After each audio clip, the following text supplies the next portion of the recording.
here's your throttle position sensor. It's a 3-wire sensor. Inside it has a sensor right here that actually rotates and actually detects where the throttle is on this vehicle, and that's actually how the computer controls a lot of items such as ignition timing as well as injectors, stuff like that. It's all based off of that. It just has a direct input from when you press the pedal. This moves, and this allows this to know where the pedal is. So this is what we're going to be replacing.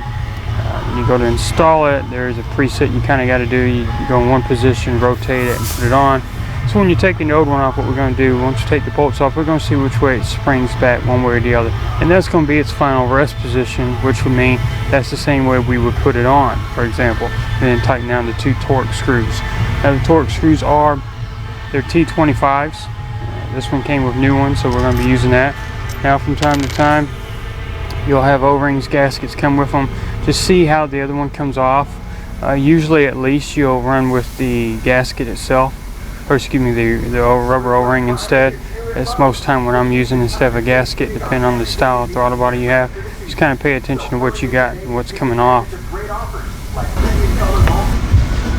Alright, so I went ahead and removed the air inlet assembly off, mainly so I could film this real good so you could see.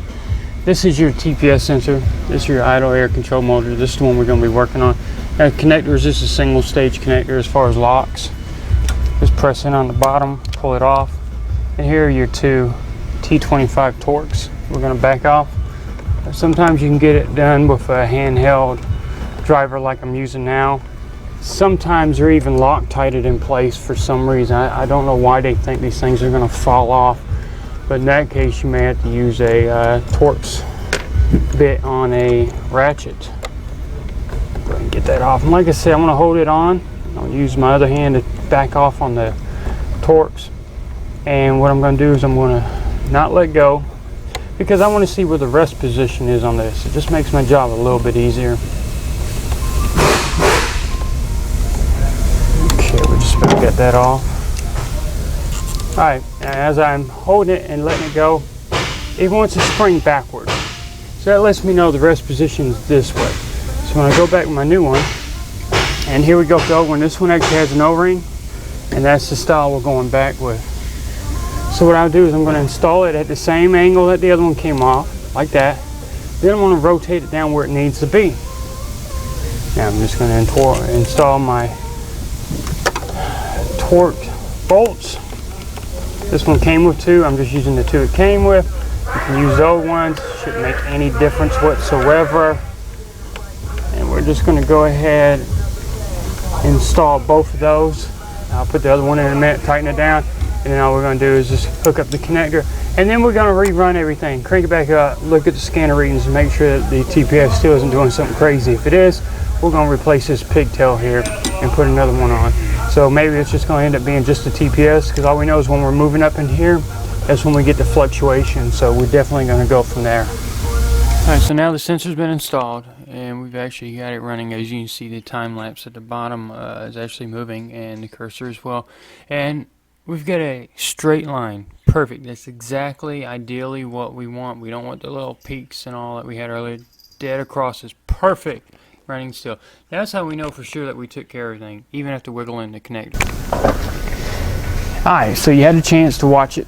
You've seen all the little data captures we showed you. We showed you how to replace it. We showed you where it is. We showed you what it looks like on the data capture when it's working properly. It almost looks like a picture because you don't see any movement. It's hard to even tell that it's actually a video and not a picture. Like I said, me knowing that it was a 4.7 liter and the symptom, bam, I kind of knew right off the bat what to look at. Now when you take it somewhere else, they may not. Luckily we had a check engine light to go with it, so a lot of places that throw parts, they probably would have read TPS sensor, let me put a TPS on it, you'd have been good to go. But before it becomes consistent like this one was, it usually starts out being intermittent. And when it's intermittent, it's when people don't accurately diagnose it. Now, like I said, I know what to look for. When the customer comes in with no check engine light, even with the same symptoms, knowing it's a 4.7 liter, I'm going to know what to look for. So if any of this fits the symptoms you've got, now that's something you can kind of narrow it down to. Maybe this is something you need to look at. Maybe go out there and move the connector at the TPS sensor Sometimes you can get some movement as far as RPM when you're doing that, and if it's intermittent you might not. And it's not very difficult to replace that part, so if that's where you want to start, by all means help yourself, knock it out and see what happens.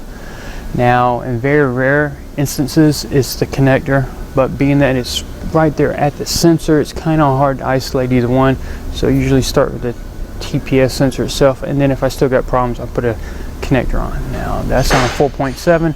There are other engines that we've had similar problems with that end up being the connector versus the sensor, but we're doing a video on a 4.7 liter, so we're gonna keep it that way. So try your sensor first.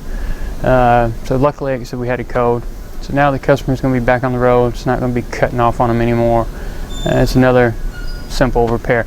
Now I believe I've talked enough. Now at this point I've done my job. Now it's time for you to do yours. So help me help you, help me help you. I need you to either thumbs up, thumbs down. That's your way of telling me whether or not these videos are helping people, if there's anything I need to change. Also, please subscribe. When you subscribe, you get notified when videos like this come out every time, and you also get notified of any kind of important updates I might throw out there. Also, don't forget Facebook. There's going to be a link on for the Facebook on the main channel, YouTube channel. Also a link to Twitter, and if you read down into the description of the video down at the bottom, scroll down just a little bit, it's actually going to have a link for both of them as well, and a link to this video and a basic description. So thanks again everybody for watching these videos. I'm going to keep making more as long as you keep watching them, and as long as you keep responding back, let me know that I'm helping you. In the meantime, have a great one.